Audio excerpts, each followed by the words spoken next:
gente tem a certeza, né, de que a espiritualidade prepara um ambiente para a gente, que preparou uma página bonita como essa, né? Que temos a consciência das nossas dificuldades, mas estamos aqui, né? Então a gente pesquisa um pouquinho e traz para vocês um pouco do ensinamento. Então vamos lá. Então já deu esse momento, né, para que nós pudéssemos desligarmos, né, das dificuldades do dia a dia com a imagem de Jesus olhando para todos nós, olhando para o nosso planeta. E a nossa conversa na manhã de hoje, bem-aventurados os pobres de espírito, está no Evangelho segundo o Espiritismo, capítulo 7. Nós vamos falar um pouco, dar uma pincelada sobre esse capítulo, porque nós, quando viemos aqui, os assuntos, né, nós falamos de Jesus, falamos do seu Evangelho, dos seus ensinamentos. Então, falamos dos mesmos assuntos, mas cada um busca dar um colorido diferente, né, uma nuance, busca alguns exemplos, e assim nós procuramos fazer, né? Então, eu espero que nós possamos estar, vocês unidos no pensamento, para que a gente possa dar conta, né, dessa tarefa. Bem-aventurados pobres de espírito. Por pobres de espírito, Jesus não se refere aos homens desprovidos de inteligência, mas aos humildes, e diz que o reino dos céus é para estes e não para os orgulhosos. Então ainda é comum nós ouvirmos, né, no nosso dia a dia, no cotidiano, as pessoas se referirem a outras como pobres de espírito, aquele que não tem um desenvolvimento intelectual, aquele que tem uma condição financeira inferior, ou que não é criativo, ou que exteriormente não está à altura, né, daquele outro que ele se acha superior. E Jesus vai falar que não é isso. Que pobre de espírito é exatamente o contrário, né? E o reino dos céus não é para os orgulhosos, mas sim para esses humildes, esses pobres de espírito. Então vamos lá. Jesus põe a humildade na categoria das virtudes que aproximam de Deus e o orgulho entre os vícios que dele se afastam a criatura. Mais vale, portanto, aí é o mais ali, né, com aquele peso de adição, mais vale, portanto, a felicidade futura.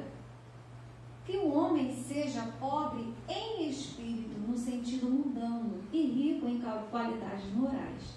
Então não importa o rótulo que me deem, o importante é que eu seja rico dessas qualidades morais, que eu trabalhe essa humildade. E esse capítulo vem falando do orgulho e da humildade o tempo inteiro. E essa florzinha, eu achei muito interessante, porque é uma flor simples, que foi tirada uma foto aqui na subida. A gente olha assim, é um matinho, e ela se destaca como se fosse um buquê de noiva, assim, muito linda. Na simplicidade a gente vê a beleza, né? Ela não é uma flor imponente como tantas as outras, mas é tão pequenininha e linda. Está aqui na subida da nossa rampa. Quem é o maior no reino dos céus? Então os discípulos reunidos com Jesus perguntam a ele, né? Porque eles estavam iniciando o apostolado, iniciando o trabalho, e queriam saber. Isso é próprio do homem, né? Quem seria o maior no reino dos céus? E perguntam a Jesus. Então Jesus, chamando em si mesmo um menino, então ele pega uma criança, essa simbologia da criança, o colocou no meio deles e respondeu: digo-vos em verdade que se não vos converterdes e tornardes como as crianças, não entrareis no reino dos céus. Aquele, portanto, que se humilhar e se tornar pequeno, como esta criança, será o maior no reino dos céus. Então Jesus, pegando esse ensinamento, né, trazendo aquela criança para si, colocando ali diante dos discípulos, ele mostrando, vendo naquela criança a pureza, a simplicidade. Então, para entrarmos no reino dos céus, é necessário essa pureza, como o coração da criança, que ainda não foi corrompido, né, com as nossas viciações, com as nossas dificuldades. Então, o reino dos céus é para esse, não para o orgulhoso, mas para esse humilde, aquele que reconhece as suas fragilidades, mas que está disposto a seguir adiante. Então, a mãe dos filhos de Zebedeu se aproximou dele, de Jesus. Com os seus 2 filhos ela adorou. Então, a mãe dos filhos de Zebedeu, essa mãe é Salomé. E os 2 filhos são João e Tiago, João o evangelista. E disse-lhe, e Jesus disse a ela, né? Que queres? Manda, disse ela, que estes meus 2 filhos, né, João e Tiago, tenham assento em teu reino, um à tua direita e outro à tua esquerda. Então nós estamos falando no reino dos céus. Quando essa ideia foi colocada, né, foi exposta para todos, essa questão, esse entendimento do reino dos céus ainda não estava solidificada. Entendia-se ainda que seria uma construção física, um reino, e que Jesus comandaria esse reino. Então, ele comandando seria a pessoa mais importante. E o que uma mãe quer para os seus filhos? O melhor. Se estamos juntos e ele é o responsável por esse reino, nada mais justo que os meus filhos sentem-se um à direita e um à esquerda, quer dizer, estejam lado a lado com ele. Porque não havia ainda esse entendimento que esse reino dos céus seria essa construção dia a dia dentro de cada um de nós, essa conquista que nós vamos solidificando dentro de nós e não uma construção física de tijolos.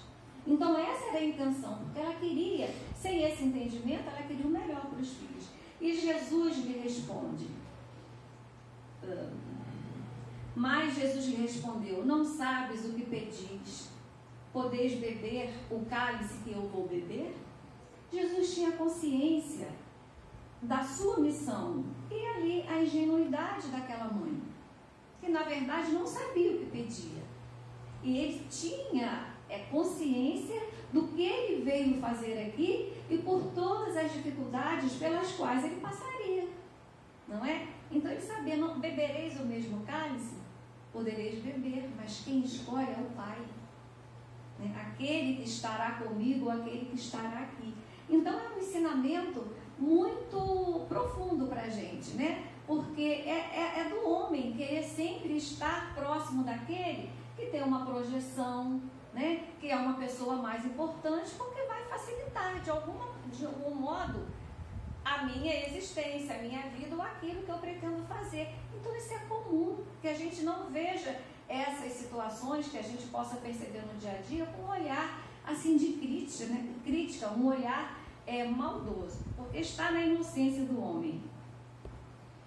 Aquele que quiser ser o primeiro entre vós, seja vosso escravo, do mesmo modo que o Filho do Homem não veio para ser servido, mas para servir e dar a vida pela redenção dos outros. Então ele fala que o Filho do Homem, que Jesus, que ele não veio para ser servido, ele veio para servir. Ele veio nessa missão para nos ajudar. E nós vemos todo o apostolado de Jesus por tudo que ele fez. A aproximação dele com aqueles que realmente necessitavam. Ele não se aproximou daqueles mais importantes, daqueles que tinham destaque na sociedade ou naquela localidade. Ele se aproximou dos doentes, porque foi para ele que Jesus veio. Então ele veio para servir e não para ser servido. E nós estamos dando uma pincelada, eu não coloquei aqui, que ele mostra ali naquela figura, ele lavando os pés dos discípulos. Então ele se colocando naquela condição de servir, né? Porque era o hábito, quando eles chegavam ao local, lavar os pés. Então ele mostrando que ele era igual a todos, ele não era superior. Apesar de ele ter a consciência da sua missão, ele não se achava assim. E uma outra passagem é quando Jesus buscando essas histórias do dia a dia, né, em forma de parábola, ele fala, um homem foi convidado, né, para um banquete. Quando for desconvidado a um banquete, ele percebeu que as pessoas que estavam ali, né, procuravam os primeiros assentos, né? Então, vou sentar logo, porque o acontecimento é aqui, eu quero estar próximo do que vai do evento, e as pessoas buscavam os primeiros lugares. E ele aproveitou esse momento para dizer: quando fores convidados a um banquete, não busqueis os primeiros lugares, porque pode acontecer de o dono, né, da casa, de onde você estiver, veja que chegou alguém mais importante que você e peça que você se retire daquele local e se sente mais atrás, e você se sinta constrangido e rebaixado. Então, sente-se mais atrás, porque ele pode convidar em algum momento para que você se assente mais próximo. Então, isso nós não vamos entender na concepção da palavra, não são lugares, né, circunscritos, sentar aqui ou ali. É a posição em que nós nos colocamos. Chegar em um local e eu já me estabelecer com os meus títulos, com as minhas conquistas, e ali eu quero ser o destaque, né? Então não é isso. Se sinta como esse humilde que ele fala o tempo inteiro. Se você tem um valor, esse valor vai ser reconhecido. Se você pode ser útil, a sua utilidade virá à tona. Então é esse o ensinamento de Jesus. E esse capítulo vem falando o tempo inteiro do orgulho versus humildade, né? Então esse orgulho que é uma das chagas, né, da humanidade. Serão eternas as riquezas? Esses nossos títulos, tudo que nós possuímos? Não sabem, com a extinção do corpo, envoltório perecível do espírito, lançam o olhar de humildade sobre ti mesmo. Então nós não estamos aqui, vida eterna para o corpo, vida eterna é para o espírito, mas o corpo tem o seu tempo, tem o seu limite. E as conquistas físicas, as conquistas materiais, elas permanecerão, né? Tudo que eu conseguir, que eu amealhar de material, ficarão aqui. Mas as espirituais, essa eu levarei comigo, que são a do espírito. Procura atentar sobre a realidade das coisas deste mundo, sobre o que dá lugar ao engrandecimento e ao rebaixamento do outro. Lembra-te de que a morte não te poupará. Ninguém fica para semente. Todos nós retornaremos à pátria espiritual. Como a nenhum homem, e os títulos não te preservarão do seu golpe. Então não são essas conquistas materiais, a minha inteligência, esses títulos conseguidos, né, na escola acadêmica, que vão fazer com que eu permaneça aqui. Todos nós iremos partir.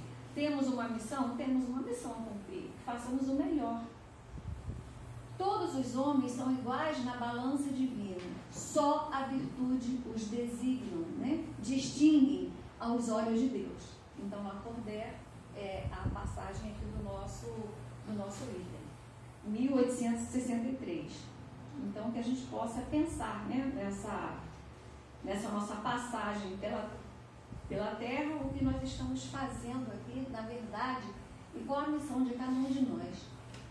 Então, inteligência, já que nós vamos falar a missão do homem inteligente na Terra. Inteligência tem sua origem no latim, vem de intelligência, que significa capacidade de entender. Inter, entre, legere, escolher, né? Inteligente é aquele que compreende, percebe, conhece e sabe discernir sobre determinadas situações. Enfrenta situações novas, né? Com esse conhecimento. E nós vemos ali Immanuel Kant, avalia essa inteligência de um indivíduo pela capacidade, né, de incertezas que ele é capaz de suportar. Então, que se eu tenho consciência de que eu não sei tudo, né, e que eu estou sempre em busca de um conhecimento, eu vou ter incertezas. Porque se todas as verdades para mim forem absolutas, eu nunca vou pensar duas vezes numa atitude, né, num conceito, porque se eu imaginei aquilo é verdade. Não existe a verdade absoluta. Na verdade, ela é relativa, né? O que pode ser verdade para mim, para o outro tem um entendimento diferente. Então, essa capacidade de nós acumularmos essas incertezas. E com essas incertezas, nós vamos perceber, conhecer, refletir e estar prontos para enfrentarmos novas situações no dia a dia com sabedoria.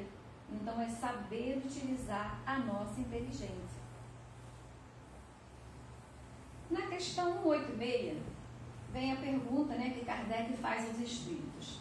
O espírito goza de plenitude de suas faculdades desde o início de sua formação, quando nessa evolução, que nós passamos por todos os reinos e chegamos ao reino, hominal, que nós adquirimos esse corpo e com isso vamos adquirir também a capacidade do raciocínio lógico e dessa inteligência. Mas isso sempre acontece no momento de sua formação? Aí é que é não, Não, porque o espírito, como homem, também tem a sua infância. Em sua origem, os espíritos têm apenas uma existência instintiva e mal têm consciência de si mesmo e de seus atos. Só pouco a pouco a inteligência se desenvolve. Então a inteligência está como germe e vai se desenvolver, porque o espírito ainda está na sua infância espiritual. Então ele vai agir com os instintos. Então nós voltamos lá atrás, aí vemos o homem, ainda no tempo das cavernas, ainda muito primitivo, olhando para uma árvore e tentando conseguir aquele fruto. Mas como? Se ele ainda não tem esse raciocínio, se ele ainda não tem essa lógica. Então, com o tempo, ele vai perceber que se ele pegar uma vara, ele consegue alcançar, até chegar ao ponto de ele pensar em subir nesta árvore. Então, isso leva tempo. Então, isso vai sendo construído. E como tudo na natureza tem uma lógica, tem um propósito, tem uma sequência, tem a mão de Deus, nós vamos aqui para 780. O progresso moral acompanha sempre o progresso intelectual? É a sua consequência, mas nem sempre o segue imediatamente.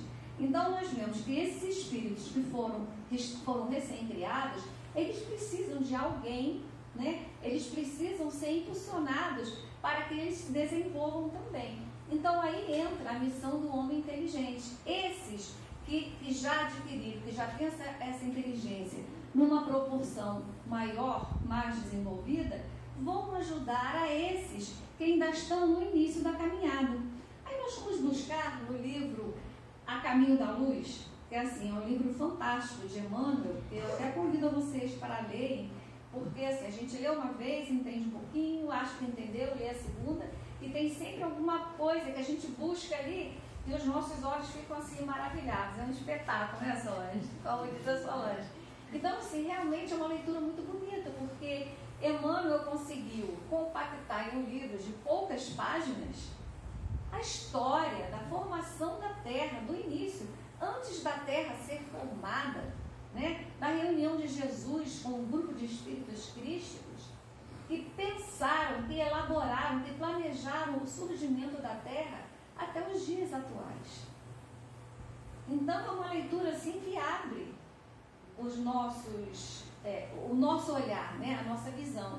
Então, há muitos milênios, um dos orbes de Capela, que guarda muitas afinidades com o globo terrestre, atingir a culminância de um extraordinário, de um dos extraordinários ciclos evolutivos, como a Terra.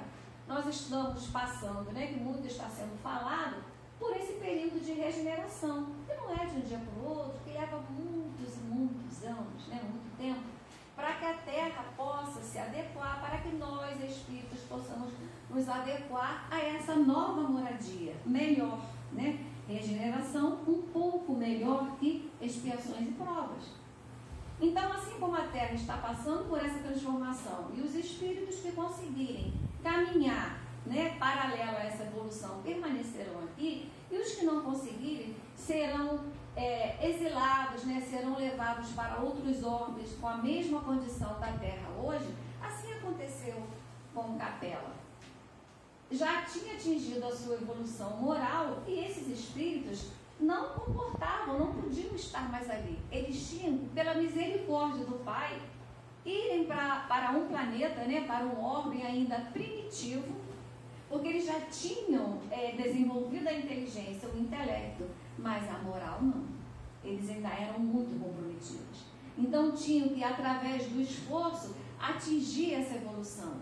Então Jesus, amorosamente, traz todos esses até a Terra, naquele momento em que a Terra ainda era primitiva, em que esses espíritos, né, que viviam em cavernas, em locais ainda muito difíceis, não tinham ainda essa convivência, eram espíritos recém-criados, então não tinham karma, não tinham dificuldades, não tinham se corrompido, vamos dizer assim, né? Então eles teriam a missão de fazer com que esses espíritos e o orbe, o planeta, evoluísse, porque eles eram muito inteligentes.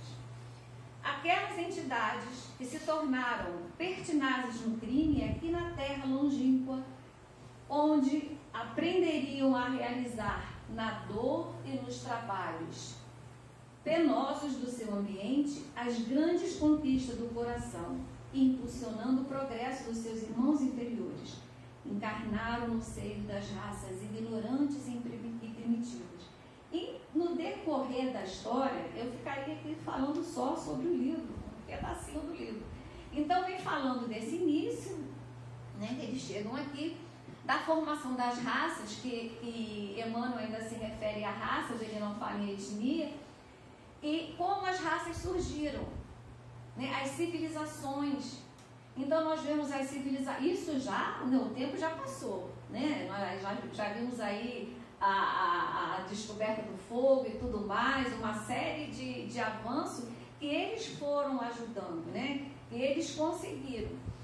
E vemos a civilização egípcia, né, com as suas pirâmides, que até hoje, né, são mistérios, que não se consegue entender como que naquela época, sem tantos recursos, aquelas construções gigantescas, tratados de medicina sobre doenças, cirurgias que eles faziam, e uma série, e essa conhecimento, né, essa espiritualidade que eles traziam.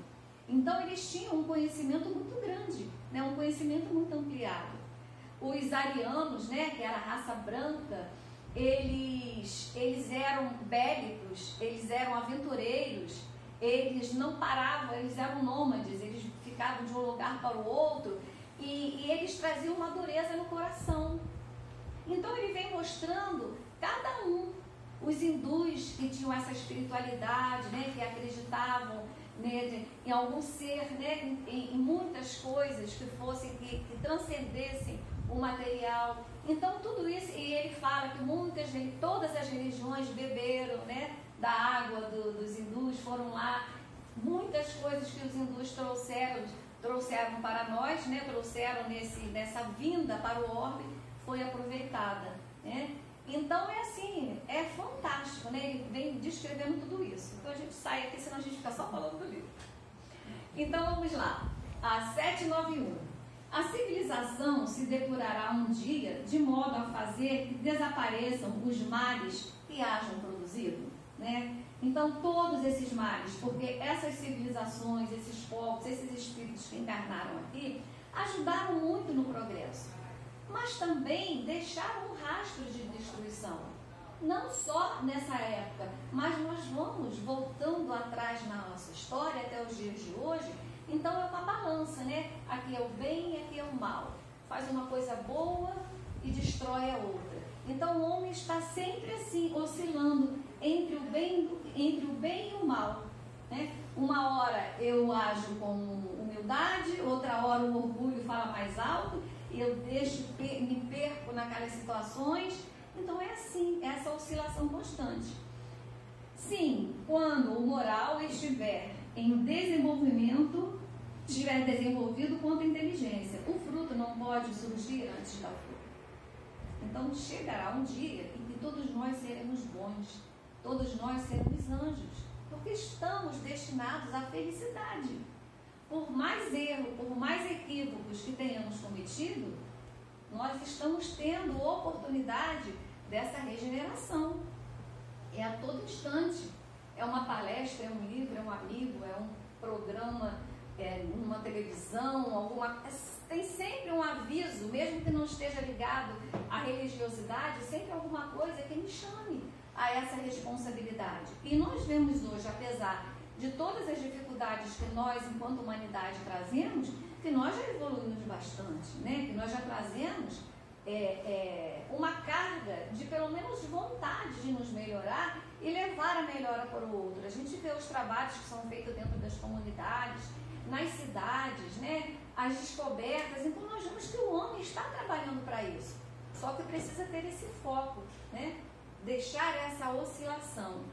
Então, somos todos anjos de uma asa só. E só podemos voar quando abraçados uns aos outros. É lindo, né? De Luciano de Crescento. Então, é assim, muito bonito, porque essa outra asa do amor, ela não precisa ser visível. Porque quando nós adquirirmos essa asa, é porque nós estaremos unidos ao outro. Então, quando nós tivermos assim aquela necessidade de abraçar o nosso próximo, as nossas asas irão se completarem, né? Então, é a sabedoria, é a inteligência e o amor unidos em um só sentimento, né? E mostrando que ninguém cresce sozinho. Ninguém cresce sozinho. Precisam um dos outros. Precisamos sempre um dos outros, né? Para os espíritos evoluírem, os espíritos primitivos precisavam, né? Que outros viessem. E nós assim também, os nossos filhos precisam de nós para se encaminharem.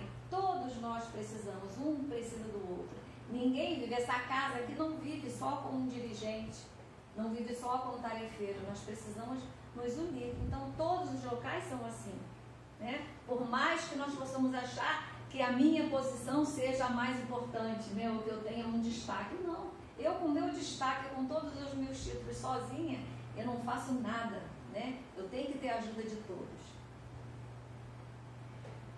Se Deus, em seus desígnios, vos fez nascer no meio onde pudestes desenvolver a inteligência, é que deseja que a utilizeis para o bem de todos. É a missão que ele vos dá, pondo em vossas mãos o instrumento com que podeis desenvolver, por sua vez, as inteligências retardatárias e conduzi-las a ele. É o que nós estamos falando aqui. Se Deus nos deu esse instrumento, nos deu essa capacidade de desenvolvermos o nosso intelecto, né? Essa nossa inteligência, para quê? Para eu me sentir superior? Para eu buscar esse local de destaque, sentar nas primeiras fileiras? Não. É para que eu possa dividir esse meu saber, essa minha conquista com tantos outros. E nós vemos, quando nós falamos que isso realmente tem acontecido.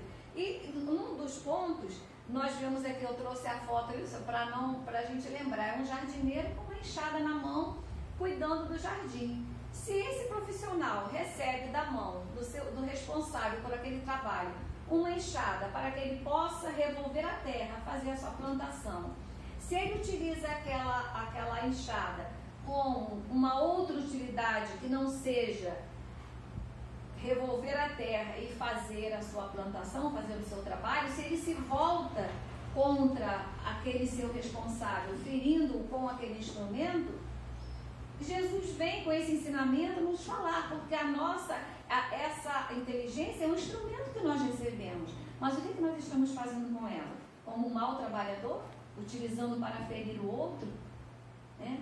Então, é uma questão muito importante para que nós possamos pensar. E nós vemos nesse momento que nós passamos agora, né, dessa pandemia, que graças a Deus ela está se dissolvendo, mas tantas outras dificuldades que acontecem, como as pessoas têm se unido, né? Como as pessoas que possuem a inteligência, né, que elas estão nesse momento, todos nós possuímos. Alguns de nós, essa inteligência ainda permanece adormecida, porque temos que passar por algumas situações, mas todos nós já a adquirimos.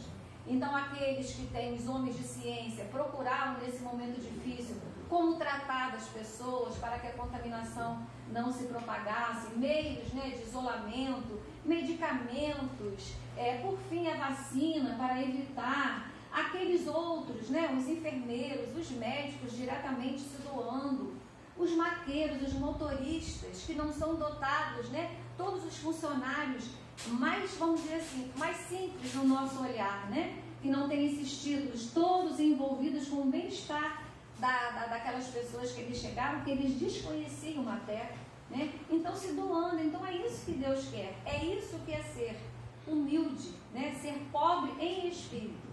Não é eu trazer, né, o meu título ali sempre à vista, para que isso possa, né, sobrepujar, para que eu possa humilhar o outro, não, usando essa ferramenta de uma forma inadequada. A inteligência é rica em mérito para o futuro, mas sob a condição de ser bem empregada.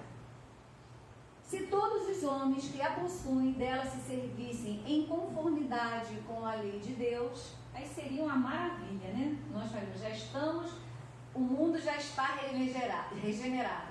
A tarefa dos espíritos de fazer progredir a humanidade seria bem mais fácil. Então nós damos um trabalho danado para a espiritualidade, né? Que nos ensina, que nos orienta, que nos instrui, e a gente está assim, sempre desperdiçando, né? Ou muitas vezes desperdiçando as oportunidades. O homem abusa da inteligência como todas as outras faculdades e, no entanto, não lhe faltam ensinamentos que o advirtam que uma mão poderosa possa retirar o que lhe concedeu. Então, uma vez adquirida a inteligência, eu não perco, né? É um bem conquistado, eu desencarno. Mas se eu não a utilizei bem, numa próxima encarnação, ela ficará adormecida, né? E eu virei com uma dificuldade para poder aprender a valorizar, né? Então é assim que acontece. Aí nós lembramos aqui muito rapidinho de Públio Lentulus, né? Uma passagem onde naquele imperador, aquele senador romano, né? Orgulhoso de si. E ele tem, a esposa encontra Jesus, a Lívia, e fala para ele de tudo. E a filha tem a lepra. E ela, angustiada, querendo a cura da filha. E vai até Jesus e Jesus cura sua filha. E ela conta para ele. E ele tem esse encontro com Jesus. Mas ele desperdiça, ele não segue. Ele vai vivendo a sua vida, né, nessa balança. Porque ele não era uma pessoa má. Mas ele agia como as leis da época, duro, incisivo e cometendo seus equívocos. Aí nós vemos mais à frente qual a próxima encarnação, como escravo na história. Para quê? Por punição? Não, por misericórdia do Pai, para que ele tivesse oportunidade de refazer o seu caminho. Então é assim que acontece conosco, né? Então nós precisamos usar esse instrumento com sabedoria, né? Aí nós vamos aqui, espíritos que faliram em sua missão. Então, se nós fôssemos fazer uma lista aqui, seria enorme, porque nós lembraríamos de muito. Mas eu falei assim, eu só vou botar 2, porque esses nomes não é interessante que fiquem em nossa memória. Lembrando que esses espíritos que se equivocaram, que utilizaram a sua posição de mando ou de inteligência, né, de domínio sobre os outros, eles não permanecem na mesma situação, estacionados. Com certeza, e temos a maior certeza disso, que todos continuam a sua caminhada. Todos têm a oportunidade de refazer o seu caminho. Então é como nós lembramos de Judas. Por que lembrar de Judas só como traidor? Né? Judas já teve a sua oportunidade. O resgate de Judas foi lindo, né? A Maria Dolores, se não me engano, conta como foi esse resgate. Então a gente, quando lembra dele, lembra só nessa situação, não. Mas os espíritos evoluem. Então, para que não fique na nossa mente a imagem desses companheiros que se perderam no caminho. E no livro A Caminho da Luz fala desses dois, né? Maomé, que teve a missão de reunir todas as tribos árabes sob a luz dos ensinos cristãos, de modo a organizar-se na Ásia um movimento forte de restauração do Evangelho do Cristo. torna-se rico e não resiste ao assédio dos espíritos das sombras. Então ele recebe uma missão do Cristo, né? Que seria lançar, né, sobre aquelas tribos árabes a luz dos ensinos cristãos, mas o que acontece? Ele era muito pobre, casa-se com uma mulher muito rica, de muita posse, e se perde pelas vantagens que o dinheiro, que o poder lhe trouxeram, e deixa a sua missão, né? E falhe na sua missão. Aí Emmanuel ainda diz que no Alcorão nós vemos vacilações entre os ensinos, né? Entre orientações boas e a belicosidade. Então ele ainda fica nesses dois pontos, mas ele opta por esse caminho mais difícil e abandona a sua missão. Napoleão Bonaparte, que sempre é falado, né? Destinado a uma grande tarefa na organização social do século. Então ele foi chamado com uma missão grandiosa. No século XIX, não soube compreender as finalidades de sua grandiosa missão. A vaidade e a ambição lhes assombraram o pensamento, manteve-se oscilante entre as forças do bem e do mal. Aí novamente ali essa oscilação, né? Então são espíritos que recebem do Cristo essa missão, mas que não são espíritos ainda totalmente evoluídos, ainda trazem as suas dificuldades, e quando chegam aqui, pendem para um lado que não vão trazer benefício. Então, o que aconteceu com Napoleão? Claro, Napoleão é reverenciado pelos franceses, porque ele trouxe muita melhora, ele fez muita coisa boa, o Código Civil, que até hoje é utilizado, uma série de benefícios, mas olha quanta matança, né? Então, eu protejo a esse e firo a esse. Então, olha quanta guerra improdutiva. Os museus estão cheios de peças de arte que foram saqueadas, trazidas de outras cidades. Então, o homem é essa vacilação do homem. Então, homens, espíritos que receberam essa missão, mas que faliram. Por quê? Porque o orgulho falou mais alto, né?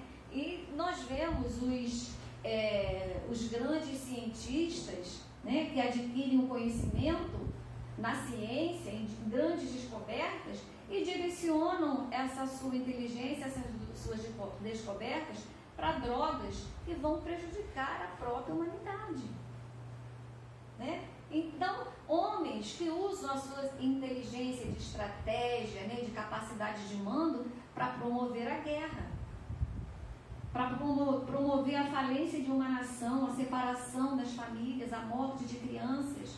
Então, nós vemos isso assim, gritantes, né? Fatos gritantes. Se nós fôssemos relacionar aqui, muitos homens na história utilizaram, né, alguns grandes senadores, imperadores e reis que utilizaram a sua capacidade de mando, a sua inteligência para destruir, para matar, para fazer mal ao outro. E espíritos que cumpriram a sua missão, que tiveram êxito na sua missão. Então, esse aqui a gente pode imaginar vários, né? E muitos são citados aqui. Eu falei, então vou buscar alguns que a gente quase não comenta. Então, espíritos que tiveram uma vida de doação, né? Então, vamos lá. Carlos Magno, ainda no livro A Caminho da Luz. Ele foi um imperador romano, criou as vastas tradições de energia e bondade, intensificou a cultura, corrigiu defeitos administrativos que imperavam entre os povos da Europa. Seu desempenho exigia as mais altas qualidades do cérebro e do coração. Então ele precisava agir com amor e com sabedoria e com raciocínio. E ele deu conta da sua missão. Então a gente não fica feliz com um espírito desse, né? Que vem, que recebe do Cristo, e assim, a passagem no livro sobre ele, sobre Carlos Magno, no momento em que ele se reúne, ele sente a presença do Cristo. É uma passagem linda, eu convido vocês a lerem sobre Carlos Magno. É um espírito realmente que cumpriu com êxito a sua missão. Allan Kardec, né? com a grandiosa missão de abrir caminho ao Espiritismo, a grande voz do Consolador. As lições sagradas iam ser ouvidas pela humanidade sofredora, preparando-lhe o coração para o perfeito aproveitamento de tantas riquezas do céu. Então, Kardec veio num momento, no século XIX, onde a inteligência, né, onde o desenvolvimento já estava surgindo, invenções, muitos inventos, né, a arte, a literatura, a imprensa. Então, nesse momento, nós vemos aqui a missão do homem inteligente, todo aquele aparato, né, toda aquela preparação para ele vir e trazer para nós o Espiritismo, porque aquele momento era um momento propício, né, de fazer alavancar, de fazer o homem progredir. Marie Curie, eu coloquei ali a foto de um filme, Madame Curie, e o filme também chama-se, em alguns títulos vem Radioatividade, né? Ela foi uma física e química polonesa. Conduziu pesquisas pioneiras sobre a radioatividade, descobriu os elementos químicos, rádio e polônio, primeira mulher a ganhar por 2 vezes o prêmio Nobel, primeira professora mulher da Universidade de Sorbonne, em Paris. Então, por que eu trouxe esse exemplo? Porque na biografia dela, o filme é interessantíssimo. Quem não viu, quem já assistiu, quem não assistiu, assista, que eu não posso nem contar o filme, mas falar sobre ela, porque ela tinha uma personalidade muito forte, que nós achamos assim, veio com uma missão, então um espírito puro, sem nenhuma dificuldade, vai ali cumprir a sua tarefa. Ela tinha dificuldade de dividir o seu espaço com outras pessoas. Então o filme começa exatamente assim, ela reclamando, né, com as pessoas responsáveis por aquele local onde ela trabalhava, que ela usava muitos apetrechos, muitas ferramentas ali, muitos aparelhos para a sua pesquisa, e no dia seguinte ela chegava que ele estava fora do lugar, e ela não queria, porque aquilo era dela. Então, tipo assim, esse espaço é meu. Até que ela era a única mulher, até que eles resolvem fazer com que ela saia do laboratório. Ela perde aquele local onde ela fazia suas experiências, né? E ela começa, sem saber o que fazer, e um dia, né, a gente fala assim, ao acaso, né? Um dia, ela, nesse encontro, né, que a gente sabe que tem a espiritualidade ali, programando, ela era polonesa, ainda não se chamava, não tinha esse sobrenome de Curie, um sobrenome polonês até bem difícil de ser pronunciado. E ela se chamava Maria, ela foi nacionalizada, ela teve a nacionalidade francesa, e passou a se chamar Marie. Então ela encontra com ele, com Pierre, e aí naquele momento eles se encontram e acabam se casando, e ele oferece para ela o local, que era o laboratório, e ela leva os seus instrumentos, né, os seus aparelhos, só que ele percebe que ela sabe ali que existe, ela fazendo pesquisas, né, de física e química, ela percebia que dentro daquele elemento, daquela substância que ela estava pesquisando, existia um outro elemento, mas ela não conseguia chegar, porque tipo assim, quando chega naquele momento, eu não consigo. E ele, percebendo isso, viu que aquele instrumento já estava ultrapassado e traz um outro aparelho para ela. E ela nem aceita, porque ela acha, né, sabe aquela dona da verdade, né, aquele temperamento difícil mesmo. E ela consegue chegar. E a descoberta do rádio e do polônio, que ela dá em homenagem à sua origem, né, que ela era polonesa. E ela ganha esse prêmio, e ela tem 2 filhos. É uma história muito bonita, uma mulher que ela esteve à frente da sua época.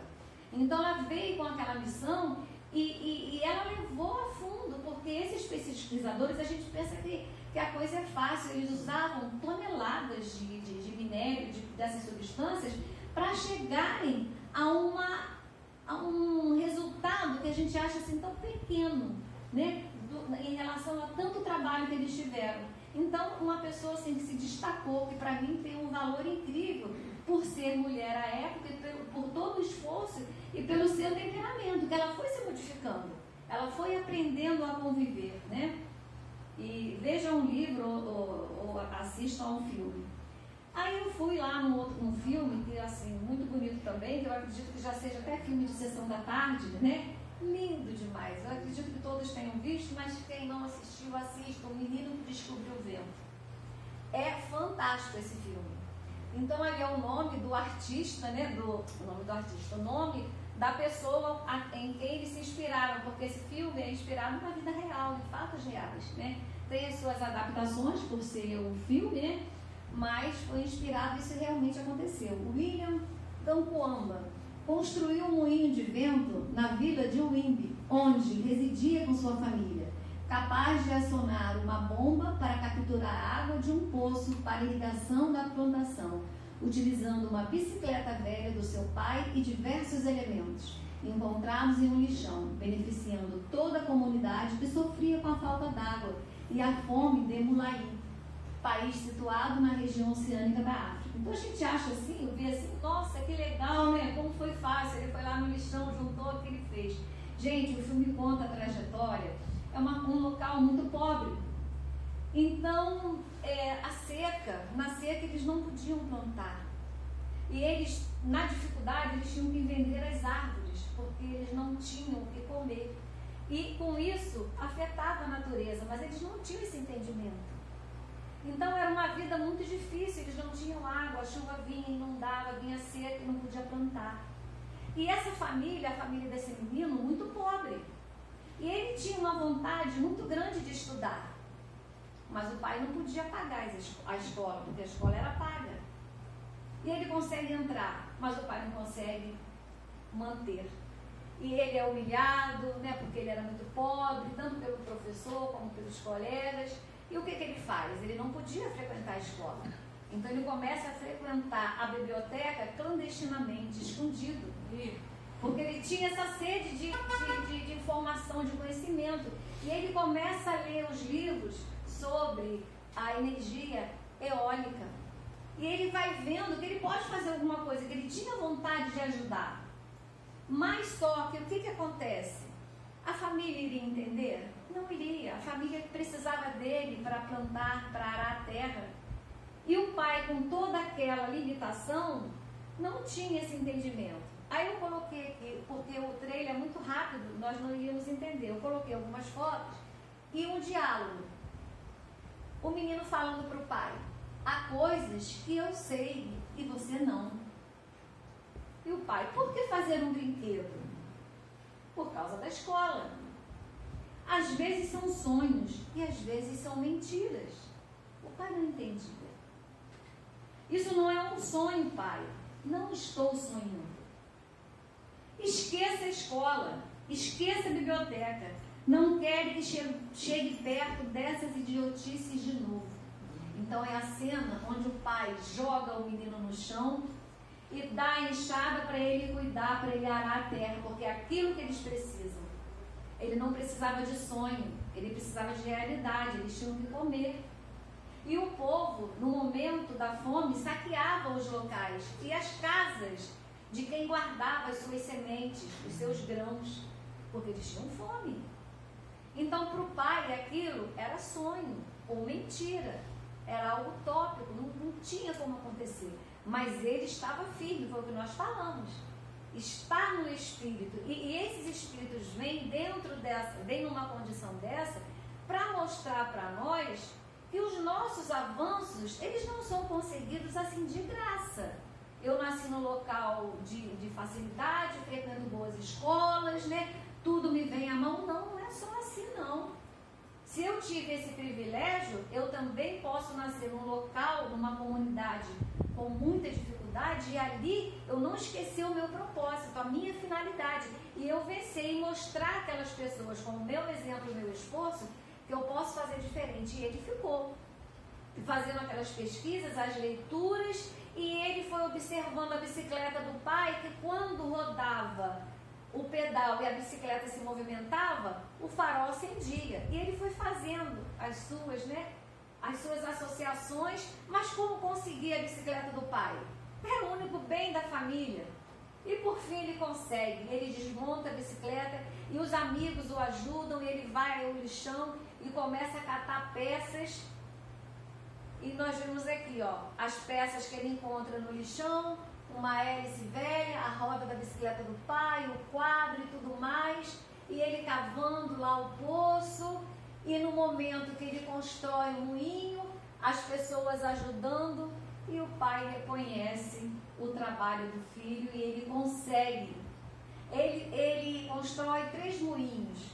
O primeiro, um deles mantém as lâmpadas acesas da comunidade, o outro recarrega o telefone e o terceiro consegue tirar a água do poço para irrigar a plantação.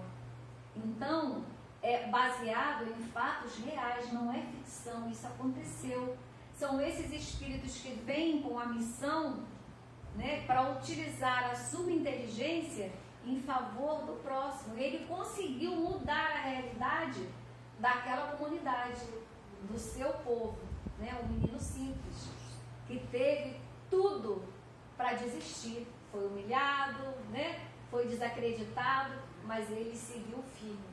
Então é para a gente assim, um exemplo, né, que mesmo com as nossas limitações, sejam intelectuais, sejam físicas, sejam de ordem econômica, seja o que for, nós temos dentro de nós essa semente da sabedoria e do amor de Deus, que está plantada no coração de cada um de nós.